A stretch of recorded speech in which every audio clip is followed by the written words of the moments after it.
Au Parc des Princes se déroule le 7e match France-Hongrie. Ben Barré couvre le score à la 15e minute. Et après 17 minutes de jeu, les Hongrois égalisent par l'intergauche Kisli, seconde mi-temps.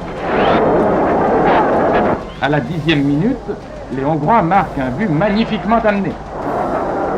Mais les Français s'accrochent et Esrer égalise 3 minutes avant la fin, arrachant le match nul. Sur le vieux stade de Colombes, l'équipe de France de football, à droite de l'écran en maillot clair, ouvre sa saison internationale face à la prestigieuse formation de Hongrie.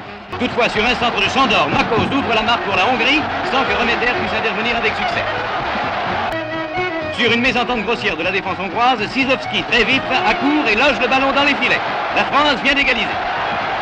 L'ailier Sándor permet à Kocsis de marquer d'une tête magistrale le but de la victoire. Hongrie bat France 2-1. À Colombes, l'équipe de France de football à gauche de l'écran dispute son 3e match international de la saison face à la Hongrie, l'une des meilleures équipes de la dernière Coupe du Monde. Admirez ce tir puissant de Tichy qui fait mouche à la 12e minute du jeu. Le jeune Dinalo, poursuivant l'action et prenant tous les risques, trompe le gardien hongrois et égalise. Rakosi se signale peu de temps après en inscrivant un 2e but malgré un beau plongeon de Bernard. L'impétueux Dinalo, un jeune qui promet vraiment, servi par Ferrier, égalise encore. Malgré Bernard, très vigilant, cette sanction permet à la Hongrie de remporter une incontestable victoire. Le premier coup lui fut porté dès la 15e minute à la suite d'une belle passe hongroise de Tichy à Albert. Deuxième but magyar sur une erreur de Müller, dont le tandem Albert-Tichy ne manque pas de profiter. C'est l'estocade.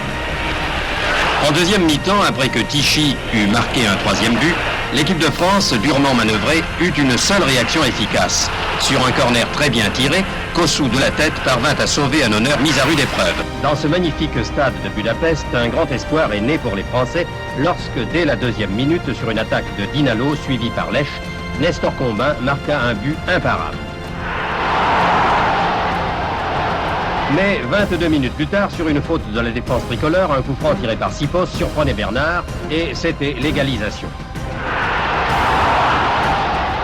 Et à la reprise, un second but marqué par Benet les éliminait définitivement de la Coupe des Nations.